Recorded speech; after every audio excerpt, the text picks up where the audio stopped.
नमस्कार दोस्तों, कलाम एकेडमी के डिजिटल ऐप पे आपका स्वागत है। तो लास्ट क्लास के अंदर हमने बेसिक बातें डिस्कस की थी परमाणु और अणु के बारे में।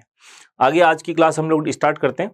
तो इसमें हम लोग आज सबसे पहले डिस्कस करते हैं कि कुछ क्वेश्चंस हैं जो इंपॉर्टेंट है, जो एग्जाम में पूछे जाते हैं। जैसे एक क्वेश्चन जो भी हम लोग डिस्कस कर रहे हैं वो फर्स्ट ग्रेड के पेपर में पूछा गया था। देखिए किस तरह का क्वेश्चन पूछा गया है इस टॉपिक से।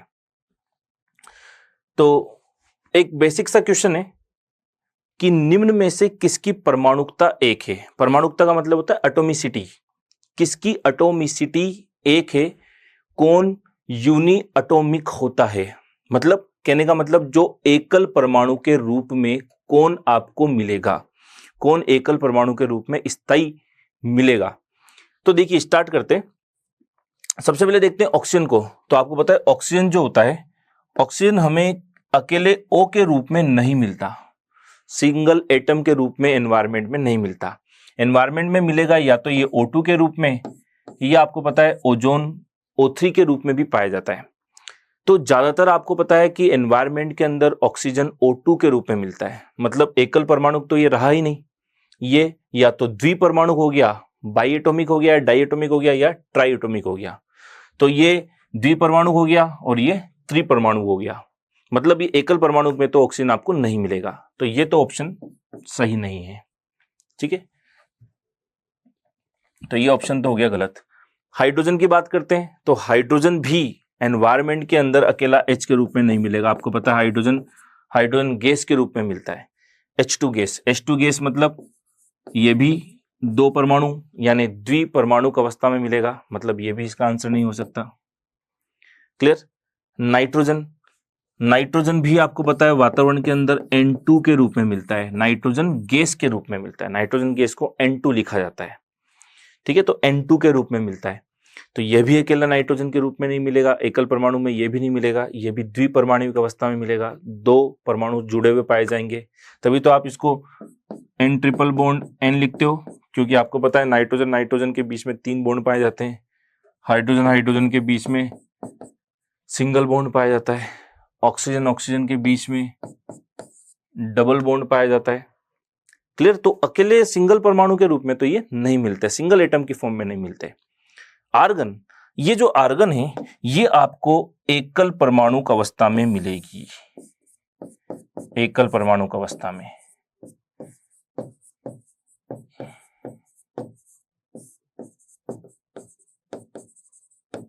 क्योंकि आपको पता है कि ये आर्गन ऑलरेडी क्या होती है, स्थायी गैस है, स्थायी गैस है। और स्थायी गैस है तो ये क्रिया नहीं करती, तो ये स्थायी है तो ये क्रिया करती नहीं है, क्रिया नहीं करती। इसलिए ये एकल परमाणुक अवस्था में आपको मिलती है। क्योंकि आपको पता है आर्गन जो होती है वो क्रिया नहीं करती, रिएक्ट नहीं करती किसी से, और क्रिया नहीं करती तो इसको क्या कह देंगे, अक्रिय, जो क्रिया न करे, इनर्ट गैस। तो इसलिए इसका एक नाम और होता है, आपको पता है, अक्रिय गैस। इंग्लिश में कहते हैं इनर्ट गैस, अक्रिय गैस या इनर्ट गैस। इसी को आप एक और कह सकते हो उत्कृष्ट गैस, इंग्लिश में इसको कहते हैं noble gas, noble gas. Clear. तो आपको समझ में आ गया कि जो आर्गन आपको मिलेगी वो AR के रूप में ही मिलेगी, सिंगल अकेली ही मिलेगी, ये किसी से क्रिया करी हुई नहीं मिलेगी। क्यों? क्योंकि ये ऑलरेडी क्या है, स्थायी गैस है, स्टेबल गैस है, और जो स्थायी होता है उसको किसी से क्रिया करने की जरूरत ही नहीं है। इसलिए ये हमेशा सिंगल एटम की फॉर्म में मिलती है, एकल परमाणु अवस्था में मिलती है। तो आपका आंसर जाएगा आर्गन। कॉन्सेप्ट समझ में आ गया। इस तरह का क्वेश्चन फर्स्ट ग्रेड के पेपर में पूछा गया था। तो बहुत एक इंपॉर्टेंट क्वेश्चन है, क्योंकि इस तरह के क्वेश्चन आजकल एग्जाम में पूछे जा रहे हैं। तो आपको ये आई थिंक ये बात समझ में आ गई होगी, किसकी परमाणुकता एक है, इसका मतलब कौन सिंगल एटम के रूप में मिलेगा, कौन अकेले एटम के रूप में, अकेले परमाणु के रूप में मिलेगा।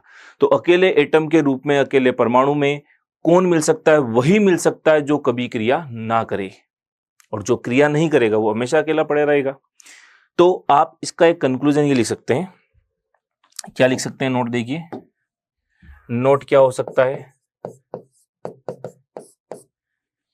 कि जितनी भी अक्रिय गैसें होंगी, तो जितनी भी सामान्यतः अक्रिय गैस है या उत्कृष्ट गैस है वो क्रिया करती नहीं है, क्योंकि वो अक्रिय है। अक्रिय है तो हमेशा एकल परमाणु अवस्था में मिलेगी। तो अक्रिय गैस, दूसरा नाम मैंने बता दिया आपको उत्कृष्ट गैस। अक्रिय गैस या उत्कृष्ट गैस की परमाणुकता कितनी होती है? आप बोलेंगे 1 होती है।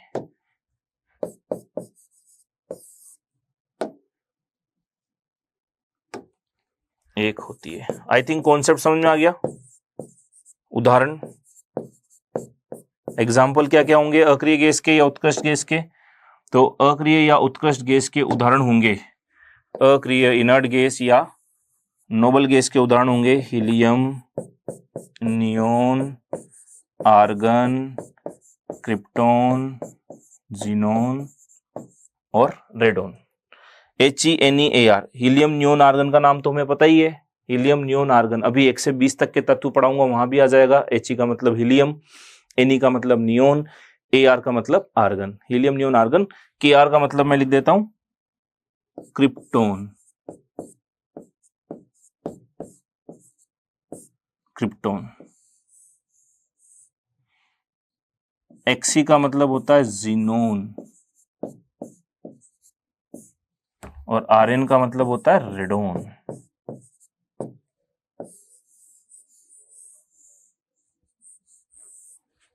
तो helium, neon, argon, krypton, xenon, radon, ये क्या गैसें हैं? ये अक्रिय गैसें हैं, इनर्ट गैस है।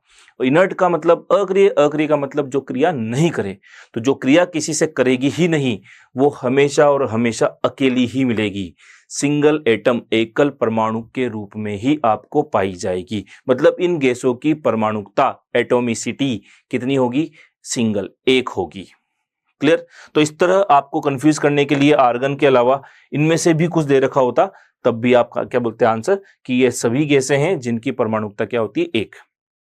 तो ये सभी अक्रिय गैस है। बहुत बार इस तरह से भी पूछ लेते हैं, निम्न में से उत्कृष्ट गैस यानी नोबल गैस कौन सी है? तो ये आपको नोबल गैस के एग्जाम्पल भी मिल गए कि नोबल गैस, अक्रिय गैस, उत्कृष्ट गैस ये कौन सी होती है?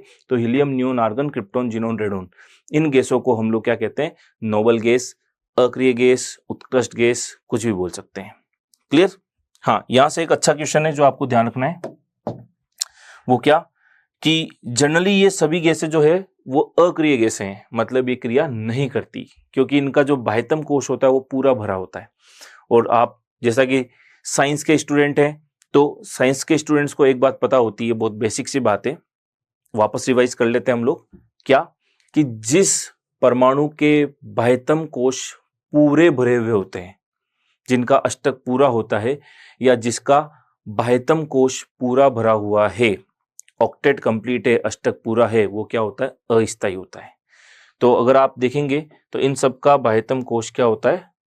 पूर्ण भरा होता है, अष्टक पूरा होता है, इसलिए ये स्थायी गैस है, स्टेबल गैस है। ठीक है। अब हीलियम का तो कभी अष्टक पूरा हो नहीं सकता, क्योंकि इसके बाह्यतम कोश में तो मैक्सिमम 2 ही इलेक्ट्रॉन आ सकते हैं। तो ये एक तरह से अष्टक का यहाँ पर अपवाद भी कहला सकता है कि सर कौन सी ऐसी अक्रिय गैस है जिसका अष्टक पूरा नहीं होता? तो हीलियम का अष्टक पूरा नहीं होता। हीलियम स्थायी क्यों है? क्योंकि इसका बाह्यतम कोश पूर्ण भरा हुआ है, इनका भी बाह्यतम कोश पूर्ण भरा हुआ है, तो ये स्थायी गैस है। और स्थायी है तो किसी से क्रिया नहीं करती। परंतु अपवाद आपको देखने को मिलेगा कि सर जो जीनोन है, जीनोन कभी कभी क्या कर लेती है? क्रिया कर लेती है। जब कभी हाई इलेक्ट्रोनेगेटिव एटम मिलता है इसको, तो ये उससे क्रिया कर लेती है। जैसे जीनोन ऑक्सीजन से क्रिया कर लेती है, जीनोन फ्लोरीन से क्रिया कर लेती है, क्योंकि इनकी विद्युत ऋणता, इलेक्ट्रोनेगेटिविटी बहुत ज्यादा होती है। आपको पता है पूरी पीरियोडिक टेबल आवर्त सारणी के अंदर सबसे ज्यादा इलेक्ट्रोनेगेटिव, सबसे ज्यादा विद्युत ऋणी फ्लोरीन होता है। तो फ्लोरीन के साथ जब ये क्रिया करना चाहती है तो ये उससे आसानी से क्रिया कर लेती है, क्योंकि उसकी विद्युत ऋणता ज्यादा है। ऑक्सीजन की उसके बाद आती है, फ्लोरीन के बाद, तो ये ऑक्सीजन से भी क्रिया कर लेती है। तो ये कभी कभी क्रिया कर लेती है जब इसको ज्यादा विद्युत ऋणी तत्व मिलता है। तो हम लोग कहते हैं सर इसका पता ही नहीं पड़ता, आप तो कहते हो इसकी क्रिया होगी ही नहीं, तो हम भी कह रहे हैं इसकी क्रिया नहीं होगी। परंतु जब कभी कभी उच्च विद्युत ऋणी तत्व फ्लोरीन या ऑक्सीजन मिल जाए तो उनसे क्रिया भी कर लेती है। मतलब सर इसका तो व्यवहार पता ही नहीं पड़ रहा, नॉर्मल तो नहीं कर रही है जनरली, लेकिन अधिक विद्युत ऋणी तत्व मिले तब ये क्रिया भी कर लेती है। तो सर इसका व्यवहार जो है वो पता ही नहीं पड़ता कि ये इसको क्या कहा जाए, तो इसलिए हमने इसको क्या कह दिया, स्ट्रेंजर, अजनबी। इसका व्यवहार ही पता नहीं है, स्ट्रेंजर जैसा है, अजनबी जैसा है। तो इसका एक नाम बहुत फेमस एग्जाम में पूछा जाता है कि इसे किस गैस के नाम से जानते हैं, स्ट्रेंजर गैस के नाम से जानते हैं, अजनबी गैस के नाम से जानते हैं। तो बहुत बार पूछ लेते हैं कि स्ट्रेंजर गैस के नाम से किसे जाना जाता है, स्ट्रेंजर गैस के नाम से ज़ीनोन को जाना जाता है। क्लियर है? तो आई थिंक इतनी बात आपको समझ में आ गई होगी। तो इसका कंक्लूजन मैं बता देता हूं, ये जो भी आपने लिखा है इस पूरे का सार क्या है। पहला पॉइंट, परमाणुकता का मतलब होता है कि कितनी परमाणविक अवस्था में कोई परमाणु, कोई एटम, कोई एलिमेंट हमें मिलेगा। मतलब सिंगल रूप में मिलेगा, डबल रूप में मिलेगा, ट्रिपल में मिलेगा, किस तरह से मिलेगा। तो किसकी परमाणुकता एक होती है, तो जो सर स्थायी होगा, जो कभी क्रिया करेगा ही नहीं, वो हमेशा अकेला पड़ा रहेगा, तो उसकी परमाणुकता हमेशा एक ही होगी। क्लियर? तो वो कौन हो सकता है सर, अक्रिय गैसें हो सकती है। अक्रिय गैसों की परमाणुकता जनरली कितनी होती है, एक होती है, क्योंकि वो किससे क्रिया करती ही नहीं है, तो वो अकेले ही पड़ी रहती है। अकेले मतलब एकल रूप में पड़ी रहती है, तो इन सब की परमाणुकता क्या होगी, एटोमिसिटी एक होगी। क्लियर? ज़ीनोन जो होता है उसको स्ट्रेंजर गैस कहा जाता है। क्यों? क्योंकि सर ये उच्च विद्युत ऋणात्मक तत्व के साथ क्रिया कर लेता है, तो स्ट्रेंजर इसका पता नहीं है। हालांकि अक्रिय गैस कहलाता है, परंतु अगर आपको पूछ ले कौन सी अक्रिय गैस स्ट्रेंजर गैस कहलाती है, तो आंसर देना है आपको ज़ीनोन। ठीक, तो आर्गन की परमाणुकता कम एक क्यों होती है, उसका रीजन मैंने आपको बता दिया। अक्रिय गैस से स्थायी गैस को क्रिया करने की आवश्यकता नहीं है। क्लियर? आई थिंक इतनी बात। तो फटाफट इसको एक बार देख लें, फिर हम लोग इसको आगे बढ़ते हैं। इसको पोस्ट करके आप कॉपी कर सकते हैं करना चाहे तो, नहीं तो हम लोग आगे बढ़ते हैं। कभी भी अगर आप चाहें तो ऑनलाइन पढ़ने का सबसे बड़ा फायदा ही यही है, आप जब भी चाहें उसको पोस्ट करके समझ सकते हैं, फिर उसको आगे प्ले करके वापस लिख सकते हैं। तो मैं लिखने के बाद हमेशा बोर्ड से हट जाऊंगा, ताकि आपको पोस्ट करके लिखने का आराम से टाइम भी मिल सके आप चाहें तो, नहीं तो आपको ई नोट्स अवेलेबल हो जाएंगे। पर एक तो आप पढ़ते हैं और साथ साथ में लिखते हैं, उसका बेनिफिट थोड़ा सा ज्यादा होता है, क्योंकि आप अपनी लैंग्वेज में भी साथ में लिखते जा रहे हैं। तो चाहें तो लिख सकते हैं, अदरवाइज यहां तक की बात आपको क्लियर है। क्लियर? अब हम लोग आगे बढ़ते हैं नेक्स्ट, कि अभी हम लोग जो बात कर रहे थे कि सर ये जो अष्टक है ये पूरा हो जाता है तो वो स्थायी हो जाता है, थोड़ा सा इसको भी एक्सप्लेन करें कि सर ये अष्टक पूरा कैसे हो रहा है, क्यों स्थायी हो रहा है, इसकी वजह से ऐसा क्या होता है। तो पहला थोड़ी सी बात हम लोग करते हैं तत्वों के बारे में, क्योंकि हम लोग बात कर रहे हैं कि कोई परमाणु किसी दूसरे परमाणु से जुड़ेगा तभी तो वो बंद बनेगा, तभी अष्टक पूरा होगा, तभी वो स्थायी होगा। तो स्थायी होने के लिए, बंद बनाने के लिए हमें पहले ये तो पता पड़ना चाहिए कौन सा तत्व किसके साथ जुड़ रहा है, और तत्व किसके साथ जुड़ेगा मतलब हमको तत्व के बारे में कुछ बेसिक बात पता होनी चाहिए, किस तत्व का नाम क्या है, किसका परमाणु क्रमांक क्या है। तो सबसे पहले हम लोग देखते हैं तत्वों के प्रतीक क्या है, कि एग्जैक्टली कौन कौन से एलिमेंट हैं जो जनरली आपको याद रखने हैं, जो ज्यादातर सभी एग्जाम्स में आपको काम आते हैं। तो 1 से लेकर के 20 तक के कुछ एलिमेंट्स हैं जो आपको पता होने चाहिए ही चाहिए। क्लियर? तो हम जो अगला कॉन्सेप्ट पढ़ रहे हैं वो यही पढ़ रहे हैं, तत्वों के प्रतीक, सिंबल्स या रिप्रेजेंटेशंस। किसके? एलिमेंट्स के। एलिमेंट को रिप्रेजेंट कैसे कर सकते हैं, उसका प्रतीक क्या है, उसको लिखने का तरीका क्या है। क्लियर? तो देखिए, कभी भी कोई भी तत्व जो लिखा जाता है, कोई भी तत्व जो लिखा जाता है उसके अंदर हम लोग 3 बातों को मेंशन करते हैं। देखिए क्या,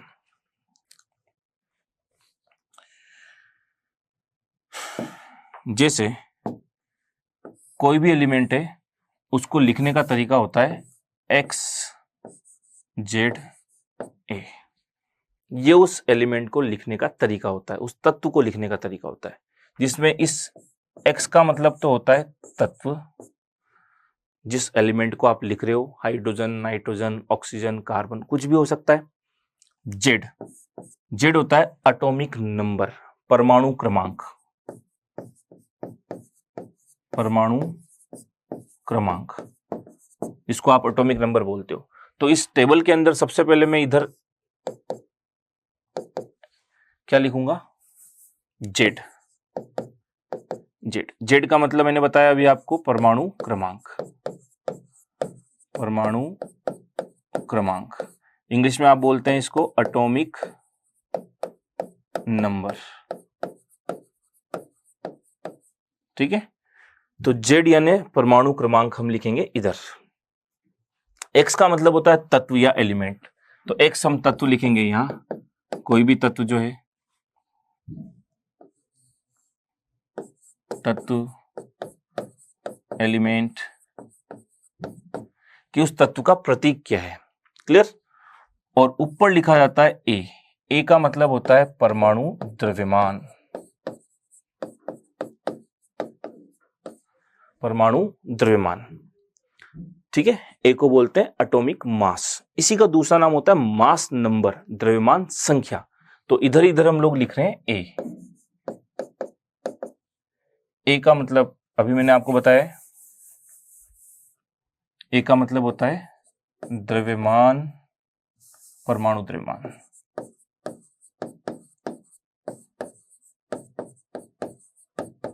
परमाणु द्रव्यमान को बोलते हैं एटॉमिक मास, इसी को दूसरा नाम बोलते हैं हम लोग द्रव्यमान संख्या, मास नंबर, मास नंबर, ठीक है। तो किसी भी एलिमेंट को लिखने का तरीका ये होता है, ये अभी मैं आपको आगे और लिखाऊंगा जब तत्वों के अंदर इलेक्ट्रॉन, प्रोटॉन, न्यूट्रॉन निकालना सिखाऊंगा, वहां वापस आपको रिपीट करूंगा कि किसी तत्व को लिखने का तरीका क्या होता है। अभी हम लोग ये देखते हैं कि परमाणु क्रमांक, तत्व और परमाणु द्रव्यमान किस तत्व के कितने कितने हैं। तो 1 से लेकर के 20 तक के तत्व आपको पता होने जरूरी है, किसी भी हालत में आपको ये याद होने जरूरी है। तो अभी हम लोग लिखते हैं कि कौन कौन सा तत्व है जो आपको याद होना जरूरी है। जैसे 1 नंबर पे, फर्स्ट नंबर पे आता है H का नाम होता है हाइड्रोजन, H का नाम है हाइड्रोजन। 2 नंबर पे होता है He, जिसको बोला जाता है हीलियम। 3 नंबर पे होता है Li, इसको बोला जाता है लिथियम। 4 नंबर पे होता है Be को बोला जाता है बेरेलियम। 5 नंबर पे होता है B, बोरोन। 6 नंबर पे होता है कार्बन। 7 नंबर पे होता है N, नाइट्रोजन। 8 नंबर पे होता है O, ऑक्सीजन। 9 नंबर पे होता है F, फ्लोरीन। 10 नंबर पे आता है Ne, नियोन, नियोन। क्लियर।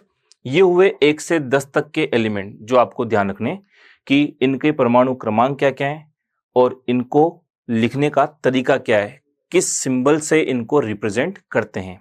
साथ में इनके आप लोग एटॉमिक मास भी लिख लें जो आपको याद रखने हैं, जो इंपॉर्टेंट है। क्लियर। तो लिखते हैं,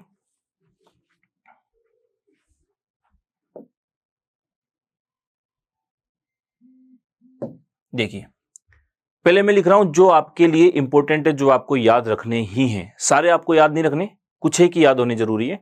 तो देखिए कौन कौन से जो याद रखने हैं। सबसे पहले तो हाइड्रोजन का, हाइड्रोजन का परमाणु क्रमांक भी एक है, परमाणु द्रव्यमान भी एक ही होता है। हीलियम का, हीलियम का परमाणु क्रमांक 2 है, इसका द्रव्यमान होता है इसका डबल, 2 का डबल 4। आगे वालों का लगभग डबल ही आएगा। क्लियर, 2 का डबल 4। फिर आपको याद रखना है इसके बाद 6 नंबर कार्बन का डबल 12, 7 नंबर नाइट्रोजन का डबल 14, 8 नंबर नाइट्रोजन का डबल 16। क्लियर। 1 से 20 तक में तो आपको कौन कौन से याद रखने, तो 1 से 10 तक तो आपको ये याद रखने। 11 से 20 में अभी मैं आपको और लिखाऊंगा, तो 1 से 10 में तो आपको ये याद रखने।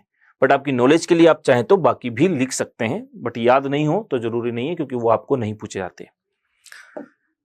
तो जैसे लिथियम का 3 का डबल होता है 6, पर इसका होता है 7। ठीक। बेरिलियम 4 का डबल 8 होता है, पर इसका होता है 9। क्लियर। बोरोन 5 का डबल 10 है ये। क्लियर। फिर फ्लोरीन का 9 का डबल होता है 18, पर इसका 18 ना होकर होता है इसका 19। ठीक। फिर 10 का डबल 20। ये हो गए 1 से 20 तक के एलिमेंट जो आपको याद रखने हैं। क्लियर। एक बार आप इनको देख लें, फिर हम लोग इसके आगे बढ़ते हैं कि 11 से 20 तक के तत्व में आपको कौन कौन से परमाणु द्रव्यमान याद रखने हैं। क्लियर। एक बार देख लें इनको फटाफट से।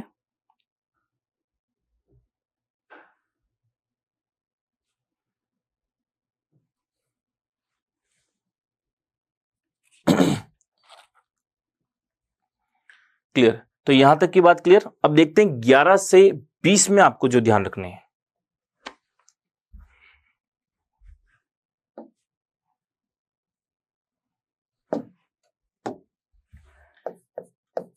11 नंबर पे आता है Na को बोला जाता है सोडियम। 12 नंबर पे आता है Mg को बोला जाता है मैग्नीशियम।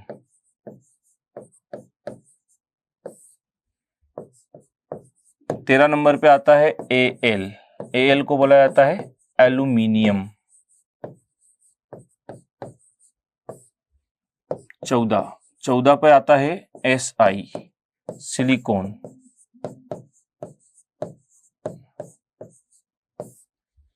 15 पे आता है P फास्फोरस। 16 पे आता है S सल्फर। 17 पे आता है Cl क्लोरीन। 18 पे आता है Ar आर्गन। 19 पे आता है K को बोलते हैं पोटेशियम। 20 पे आता है Ca कैल्शियम।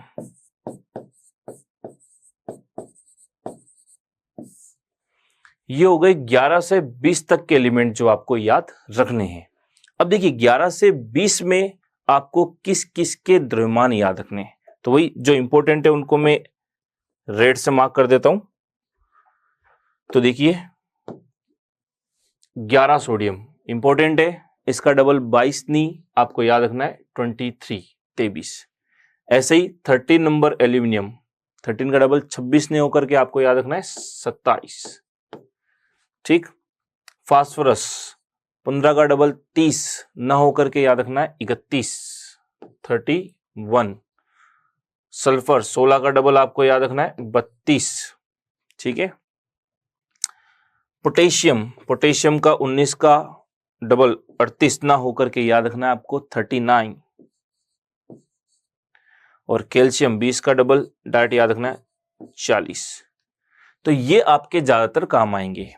ठीक है। अब आप कहोगे सर कहीं तो डबल हो रहे हैं कहीं ज्यादा हो रहे हैं, तो इसका कोई फिक्स पैटर्न नहीं है, ये तो एक्सपेरिमेंटल वैल्यू होती है, एवरेज वैल्यू होती है जो एवरेज से निकाली जाती है, इनके आइसोटॉप्स का एवरेज करके निकाली जाती है। तो आप सोचोगे सर ये ऐसा क्यों हो रहा है, ऐसे कैसे याद रखें, ये आपको याद रखना पड़ेगा। क्लियर। अब जो कम इंपॉर्टेंट है आपकी नॉलेज के लिए मैं लिख देता हूं, हालांकि याद वही रखने हैं जो मैंने आपको रेड में लिखाए हैं।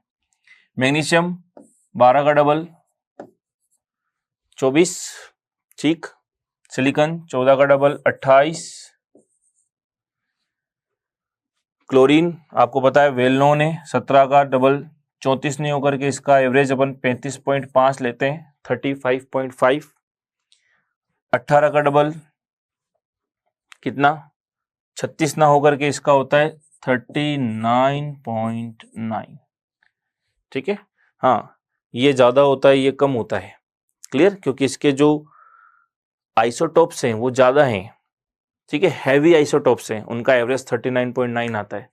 इसके जो आइसोटोप समस्थानिक होते हैं वो क्या होते हैं, थोड़े से हल्के होते हैं, इसलिए इसका थोड़ा सा कम आता है। सही है, बिल्कुल सही है।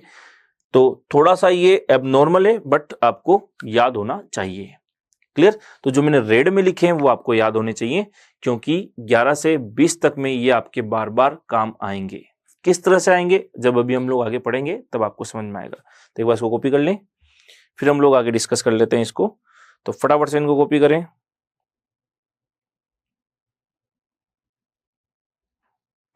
क्लियर? तो आई थिंक इतनी बात आपको क्लियर है।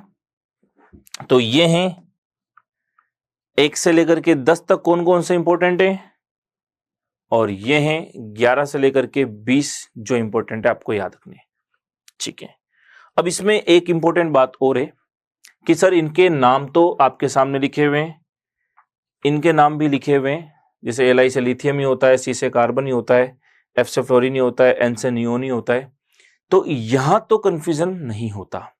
कंफ्यूजन जो होता है वो देखिए कहां होता है, यहां होता है कि सर Na का नाम तो सोडियम है, तो Na का नाम सोडियम जो आपने रखा हुआ है, सोडियम कैसे है? Na से तो कोई पर्टिकुलर नाम होना चाहिए, जैसे Mg से मैग्नीशियम है, Al से एल्यूमिनियम है, तो Na से भी तो कोई ना कोई नाम होना चाहिए। तो बिल्कुल होता है। तो आपको ये अलग से याद रखना है कि Na से इसका जो लैटिन नाम है, Na से इसका जो लैटिन नाम है वो होता है नेट्रियम। ये कौन सा नाम है इसका? ये इसका लैटिन नाम है। ठीक है, आपको पता है साइंस के अंदर ज्यादातर वर्ड जो आते हैं केमिस्ट्री में लैटिन वर्ड आते हैं, तो ये इसका कौन सा नाम है? लैटिन नाम। तो बहुत बार पूछ लेते हैं आपको सोडियम का लैटिन नाम क्या है, या यूं पूछ लेते हैं नेट्रियम के नाम से किस तत्व को जाना जाता है, तो आपको आंसर देना है सोडियम। ऐसे कैसे, ये क्लियर है, magnesium, aluminium, silicon, phosphorus, sulphur, chlorine, argon, के। अब यहां पे फिर वापस कंफ्यूजन होता है, सर के से तो पोटेशियम है, मतलब के से भी कोई ना कोई लैटिन नाम होना चाहिए, तो के से इसका नाम क्या है? तो के से आपको इसका नाम याद होना चाहिए। तो के से इसका जो लैटिन नाम है वो क्या है? के से इसका नाम होता है केलियम। तो बहुत बार ये भी पूछा जाता है केलियम किस तत्व का लैटिन नाम है, तो केलियम पोटेशियम का लैटिन नाम होता है। क्लियर? ये दो एडिशनल बात और आपको इसमें एडअप करनी है। कॉपी कर ले, फिर हम लोग आगे बढ़ते हैं। तो आई थिंक इतनी बात हमें बहुत अच्छे से क्लियर है, यहां तक की कहानी आपको बहुत अच्छे से समझ में आ रही होगी। आगे बढ़ते हैं। कुछ और इंपॉर्टेंट एलिमेंट्स जो कभी कभी काम आ जाते हैं, जैसे आप दूसरे एग्जाम्स भी देते हो तो आपको वहां पर कभी कभी ये नाम काम में आ जाते हैं। तो Cr का नाम तो जो आपको पता है वो बेसिक नाम है, Cr से क्या है? क्रोमियम। क्रोमियम, तो यहां आपको पता पड़ गया क्रोमियम का परमाणु क्रमांक तो 24 है, क्योंकि आपको पता है नीचे क्या लिखते हैं, नीचे लिखते हैं परमाणु क्रमांक, एटॉमिक नंबर। नीचे लिखा जाता है परमाणु क्रमांक या एटॉमिक नंबर, और ऊपर क्या लिखा जाता है? परमाणु द्रव्यमान। ऊपर लिखा जाता है परमाणु द्रव्यमान, एटॉमिक मास। तो आपको ये कुछ और बातें ध्यान रखनी है कि क्रोमियम का द्रव्यमान जैसे 52 होता है। Mn का मतलब होता है मैग्नीज। मैग्नीज का परमाणु क्रमांक सर 25 है और परमाणु द्रव्यमान 55 है। ठीक है, लगभग वैल्यू है ये। Fe का नाम होता है फेरम, जिसको आप आयरन कहते हो। आयरन का परमाणु क्रमांक है 26, परमाणु द्रव्यमान है 56। Cu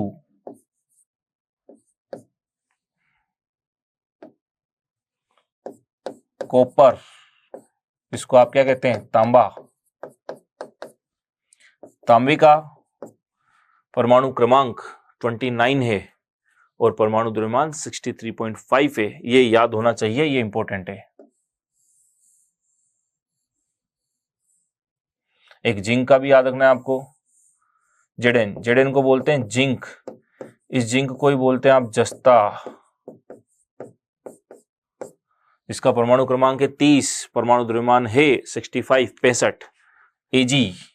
एजी का नाम याद रखना है आपको, लैटिन नाम है अर्जेंटम, जिसी को हम लोग कहते हैं चांदी। परमाणु द्रव्यमान है 47 और परमाणु द्रव्यमान है, परमाणु क्रमांक है 47, परमाणु द्रव्यमान है 108। ठीक है, पॉइंट्स में वैल्यू होती है तो लगभग 108 होता है इसका। Au very very important, Au को बोला जाता है ओरम, ओरम को बोला जाता है गोल्ड, सोना।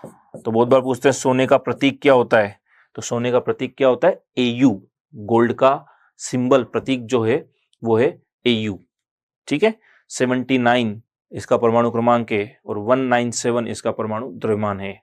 W को बोलते हैं वोल्फ्रेम, जिसको आप बोलते हो टंगस्टन, टंगस्टन का परमाणु क्रमांक 74 है और परमाणु द्रव्यमान 184 है। ये कुछ एडिशनल बातें और आपको याद रखनी है। अगर आप इतनी बातें याद रख लेंगे तो आपको इससे बाहर जाने की संभावना क्वेश्चन की बहुत कम हो जाएगी। बट हाँ, ये कुछ रटने वाली बातें आपको याद होना चाहिए, क्योंकि इसमें लॉजिक नहीं है कि सर इसका 55 क्यों है, 57 क्यों है, ये लॉजिक नहीं है। ये जो बताए गए हैं वो आपको याद होने जरूरी है। अगर ये याद है तो आपको केमिस्ट्री पढ़ने में कोई दिक्कत नहीं आने वाली। क्लियर? बट जैसे जैसे जो जो चीज बताई जा रही है वो आपको समझनी है और जो चीज लर्न करनी है वो आपको याद भी रखनी पड़ेगी। क्लियर? तो इसको भी कॉपी कर ले पॉज करके। तो यहां तक की बात क्लियर है। यहां तक बहुत सारे क्वेश्चन है इस बोर्ड के ऊपर जो बहुत सारे एग्जाम्स में आए हुए हैं कि चांदी का लैटिन नाम क्या है, अर्जेंटम। सोने का लैटिन नाम क्या है ओरम। टंगस्टन का लैटिन नाम क्या है, वोल्फ्रेम। ठीक है, W किसका सिंबल है, बहुत बार ऐसे ही पूछ लेते हैं टंगस्टन का प्रतीक निम्न में से क्या है, W है। बहुत सारे एग्जाम्स में आया हुआ है ये क्वेश्चन, तो आपको ये कुछ बेसिक बातें और ध्यान रखनी है। क्लियर? आई थिंक इतनी बात आपको। आगे बढ़ा जाए। ठीक है, आगे डिस्कस करते हैं। अब जो तत्व होते हैं, एलिमेंट जो होते हैं, जो भी हमने पढ़े हैं 1 से लेकर के कितने 20 तक, तो केवल 1 से 20 तक ही थोड़ी है। आपने आवर्त सारणी पढ़ी है, बट आवर्त सारणी सिलेबस में नहीं है इसलिए पढ़ाई नहीं जा रही। बट हाँ, आपको पता है आवर्त सारणी के अंदर पीरियोडिक टेबल के अंदर 118 तत्व हैं। तो ये सब तत्व ही हैं सभी प्रकार के। इसके अंदर धातुएं भी है, अधातुएं भी है, उपधातुएं भी है। तो ये जो 1 से लेकर के 118 तक है, इसमें एटलीस्ट आपको 1 to 20, 1 से लेकर के 20 तक तो बहुत अच्छे से याद होने चाहिए, जो भी मैंने आपसे डिस्कस किए हैं। क्लियर? अब जो ये तत्व हैं सर, इनमें क्या है, तो इसमें सर धातुएं भी रखी हुई है, इसमें अधातुएं भी है, इसमें उपधातुएं भी है। तो ये 2-3 नाम और आएंगे जो आपको बार बार में परेशान करेंगे, क्योंकि बहुत बार हम लोग क्या करते हैं, भूल जाते हैं। बहुत पहले पढ़े होते हैं आपने 9th-10th के अंदर। अब आप किसी भी स्ट्रीम के हो, आर्ट्स के हो, साइंस के हो, कॉमर्स के हो, किसी भी स्ट्रीम के हो, 9-10 तक आपने ये सारी बातें पढ़ी है, बट हम बाद में भूल जाते हैं। तो एक जस्ट रिकॉल के लिए आपको ये बातें पता होनी चाहिए, कुछ नया नाम नहीं लगना चाहिए कि सर धातु क्या है, अधातु क्या है। तो थोड़ा सा आप इसको समझें कि धातु जिसको आप क्या कहते हो, मेटल। अधातु जिसको आप कहते हो नॉन मेटल, और उपधातु जिसको कहते हो मेटेलॉइड। तो आपने देखा होगा कुछ ऐसा, इस तरह की आपने आवर्त सारणी पढ़ी होगी, इस तरह की आपने पीरियोडिक टेबल पढ़ी है, आवर्त सारणी पढ़ी है। क्लियर? जिसमें इधर होता है एस ब्लॉक के तत्व, इधर होते हैं पी ब्लॉक के तत्व, इधर होते हैं डी ब्लॉक के तत्व, और यहां होते हैं एफ ब्लॉक के तत्व। ऐसे करके पूरे आवर्त सारणी के अंदर 118 तत्व होते हैं। सारे नहीं रटने, जरूरत भी नहीं है आपको। क्लियर? तो अब यहां पर आप एक बात बोलते हैं कि सर इसके अंदर किस प्रकार के तत्वों को रखा गया है, धातुओं को रखा गया है, अधातुओं को या उपधातुओं को। तो तीनों ही प्रकार के तत्व हैं, कुछ धातुएं हैं, कुछ अधातुएं हैं, कुछ उपधातुएं हैं, ज्यादातर इसमें धातुएं हैं। क्लियर? तो आपने देखा होगा यहां पर एक ऐसी सीढ़ी होती है, तो इस सीढ़ी के इधर वाले सारे जो होते हैं धातु, मेटल होते हैं। क्लियर? इस सीढ़ी के इधर वाले जो होते हैं वो होते हैं नॉन मेटल, अधातु। और इस सीढ़ी पे और इसके आसपास जो एलिमेंट हैं कुछ एक, ज्यादातर सीढ़ी वाले, ये होती है उपधातुएं। ठीक? सही तरीका तो यही है इसको पता लगाने का, कौन सी धातु है, कौन सी अधातु है, कौन सी उपधातु है। बट अब आपको पूरी पीरियड टेबल याद रहेगी नहीं, क्योंकि आपके सिलेबस में भी नहीं और आपको याद रखने की जरूरत भी नहीं है यहाँ पर। तो हम लोग बेसिक कैसे बात समझें कि हमारे सामने सर पोटेशियम रख दिया, तो हमें कैसे मालूम पड़ेगा सर पोटेशियम धातु है अधातु है। तो बेसिक बात आपको जो पता लगानी है धातु, अधातु और उपधातु के बारे में, वो देखिए क्या है। तो धातुएं कौन होती है? धातुएं होती है जो इलेक्ट्रॉन त्यागे, जो भी इलेक्ट्रॉन लूज करती है और इलेक्ट्रॉन त्यागेगी तो किसी भी तत्व के ऊपर क्या आता है? पॉजिटिव चार्ज आता है। जो इलेक्ट्रॉन त्यागे वह धनायन का निर्माण करे।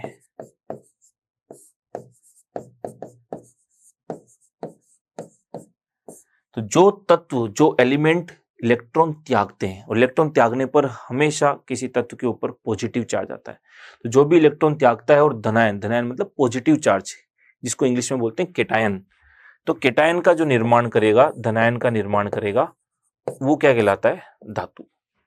ठीक है, उदाहरण देखिए क्या हो सकते हैं। उदाहरण देखिए, आप क्या कह सकते हैं? लिथियम हो गई, क्योंकि लिथियम एक इलेक्ट्रॉन त्यागता है तो उसके ऊपर +1 आता है।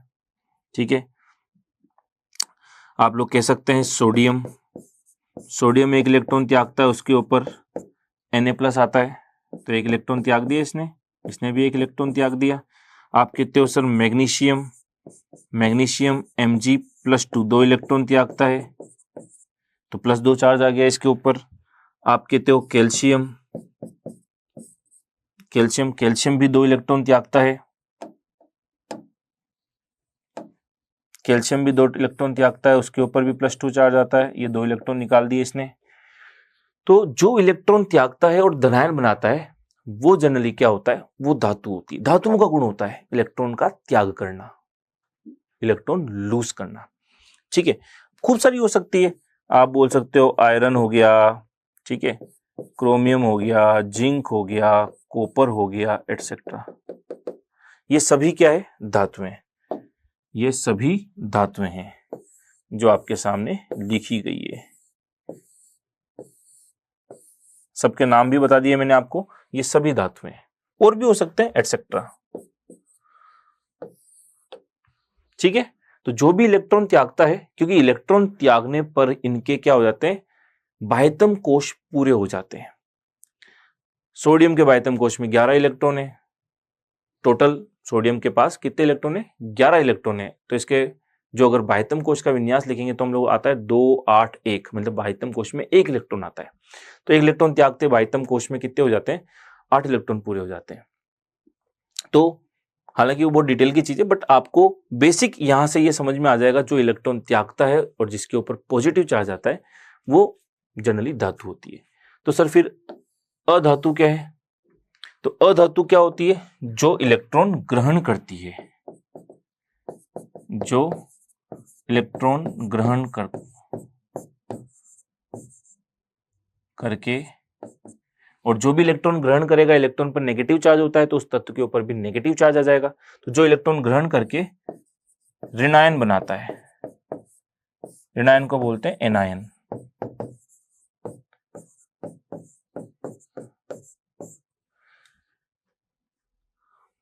ठीक है, तो जो इलेक्ट्रॉन ग्रहण करके ऋणायन यानी नेगेटिव चार्ज लाए, जैसे उदाहरण क्या हो सकता है इसका? उदाहरण हो सकता है इसका जैसे हाइड्रोजन। हाइड्रोजन ध्यान रखना अधातु होती है, क्योंकि हाइड्रोजन बहुत बार कंफ्यूज कर देता है कि सर हाइड्रोजन पे तो +1 आता है, तो हाइड्रोजन पे -1 भी आता है। ठीक है, तो एक इलेक्ट्रॉन और लेकर के जल्दी स्थायी हो जाता है, इसलिए इसको धातु के अंदर काउंट न करके अधातु के अंदर काउंट करते हैं। तो हाइड्रोजन +1 इलेक्ट्रॉन लेगा तो इसके ऊपर चार्ज आ जाएगा H-। ठीक है, ऐसे के ऐसे आप कहोगे सर ऑक्सीजन 2 इलेक्ट्रॉन लेगा तो इसके ऊपर -2 आएगा। आप कहोगे सर फ्लोरीन 1 इलेक्ट्रॉन लेगा, इसके ऊपर सर F-1 चार्ज आएगा। आप कहोगे सर सल्फर 2 इलेक्ट्रॉन लेगा, S-2 चार्ज आएगा। ऐसे बहुत सारे अधातुएं हो सकती है। ठीक है, जैसे क्लोरीन हो गया, ब्रोमीन हो गया, आयोडीन हो गया। ठीक है, ये सभी क्या होती है? ये सभी अधातुएं होती है, ये सभी इलेक्ट्रॉन ग्रहण करती है और इनके ऊपर कौन सा चार्ज आता है? माइनस चार्ज आता है। ठीक, अब किसी पे -1 आ सकता है, किसी पे -2 आ सकता है, किसी पे -3 आ सकता है। जैसे नाइट्रोजन हो गया, नाइट्रोजन क्या करता है? नाइट्रोजन 3 इलेक्ट्रॉन लेता है, N-3 बनाता है। ठीक है, तो सर आपके दिमाग में आएगा सर हमें कैसे मालूम पड़ेगा, +1 आएगा, -1 आएगा, +2 आएगा, -2 आएगा। तो अभी मैं आपको बताऊंगा कि अष्टक का नियम क्या है, तो उससे समझ में आ जाएगा आपको कि इसके ऊपर क्या चार्ज आएगा। ठीक है, साथ में मैं आपको ऑक्सीकरण अंक भी पढ़ाऊंगा, तो आपको और अच्छे से ही क्लियर हो जाएगा कि सर किसके ऊपर कौन सा चार्ज आएगा। ठीक है, तो ये धातुएं होती है, ये अधातुएं होती है। अब सर उपधातु क्या है, तो सर उपधातु तो देखो धातु और अधातु दोनों के बीच में है, इधर धातुएं इधर अधातुएं, उसके बीच में उपधातु है। तो इसमें कैरेक्टर किसके आएंगे, लक्षण किसके आएंगे, दोनों के आएंगे। जो बीच का होता है उसमें दोनों के लक्षण होते हैं। जैसे आपके तो एक मेल है एक फीमेल है, एक होता है उन दोनों के बीच का ना मेल ना फीमेल, तो उसमें दोनों के कैरेक्टर होते हैं। हम कहते हैं यार ये मेल है फीमेल है, कंफ्यूज हो रहे हैं हम। तो सेम चीज उपधातु क्या होते हैं, बीच में होते हैं धातु और अधातु के, तो इसमें दोनों तरह के लक्षण होते हैं। क्लियर। तो हालांकि इतने इंपॉर्टेंट नहीं, बट आपकी नॉलेज के लिए एक बहुत अच्छा क्वेश्चन, निम्न में से कौन सी उपधातु है, मेटलॉइड कौन कौन से होते हैं, तो ये सभी मेटलॉइड है। तो इनमें धातु धातु दोनों के गुण होते हैं। तो इसका नाम होता है एस्टेटीन, एस्टेटीन। ये है टेलुरियम, ठीक है। एसबी, एसबी का मतलब होता है एंटीमनी,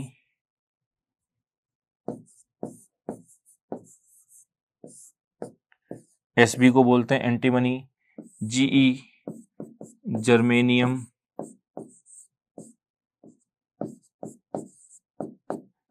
जर्मेनियम। एसआई सिलिकॉन बता दिया। As arsenic.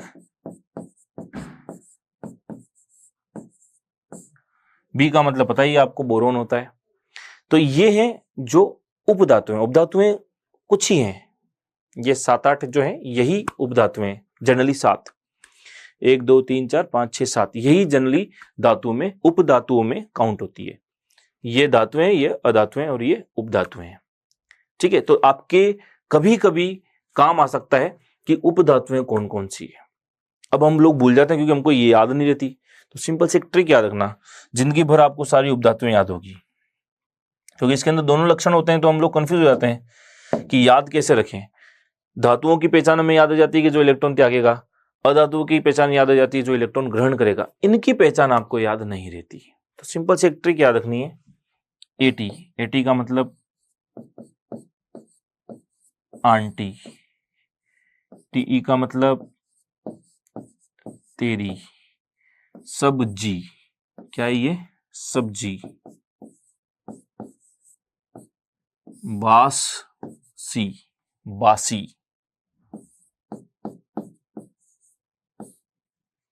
याद आ जाएगा, ट्रिक याद रखनी है, आंटी, तेरी, सब्जी, इन दोनों को मिलाए क्या बोलना है, सब्जी। बासी, बासी मतलब बासी। तो ट्रिक याद रखनी है आपको, आंटी, तेरी, सब्जी, बासी। जिंदगी भर आपको उपधातुएं याद रहेगी। क्लियर।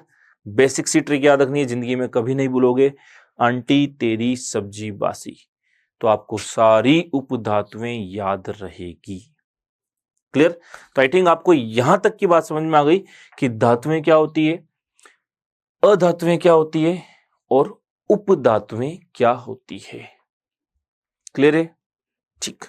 तो यहां तक एक बार देख लें, यहां तक कॉपी कर लें। क्लियर। आगे बढ़ा जाए, यहां तक की बात आपको बहुत अच्छे से समझ में आ गई होगी। आगे बढ़ते हैं, ठीक है। अब हमने लास्ट क्लास के अंदर बात की थी परमाणु अणु के बारे में। तो एक डेफिनेशन, एक डिफरेंस मैंने बताया था कि जो परमाणु होते हैं वो क्या होते हैं, अस्थायी होते हैं।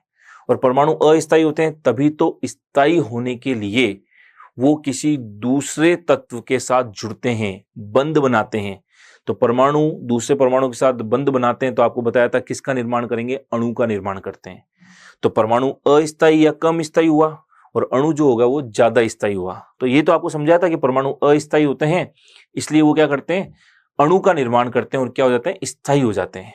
क्योंकि आपको बताया स्थायी होने के लिए क्या बताया था, किसी के साथ जुड़ना पड़ता है, बंध बनाना पड़ता है, ताकि उनका अष्टक पूरा हो जाए और वो क्या हो जाए, स्थायी हो जाए। तो बहुत इंपॉर्टेंट कॉन्सेप्ट है, बहुत बार यहां से क्वेश्चंस आते हैं कि परमाणु कैसे होते हैं, परमाणु अस्थायी होते हैं तथा रासायनिक संयोग अर्थात बंध बना करके या अपना अष्टक पूरा करके वो क्या होना चाहते हैं, स्थायी होने का प्रयास करते हैं। बहुत इंपॉर्टेंट लाइन है, पूरी केमिस्ट्री इवन इस कॉन्सेप्ट के ऊपर क्या करती है, चलती है। ठीक है, परमाणु अस्थायी होते हैं और वो स्थायी होने के लिए क्या करते हैं, बंध बनाते हैं, और या फिर क्या कह सकते हैं, अष्टक पूरा करने का प्रयास करते हैं ताकि वो क्या हो जाए, स्थायी हो जाए। तो परमाणु और अणु में से ज्यादा स्थायी कौन होता है, अणु ज्यादा स्थायी होता है, क्योंकि वहां पे बंध का निर्माण हो जाता है परमाणु के बीच में और अष्टक पूरा हो जाता है। कॉपी कर लें इसको। क्लियर? तो यहां तक की बात आई थिंक आपको समझ में आ गई होगी। तो आज का लेक्चर आई थिंक आपको बहुत अच्छे से क्लियर हो गया होगा। मिलते हैं नेक्स्ट लेक्चर में, तब तक इनको पढ़ें। Thank you very much.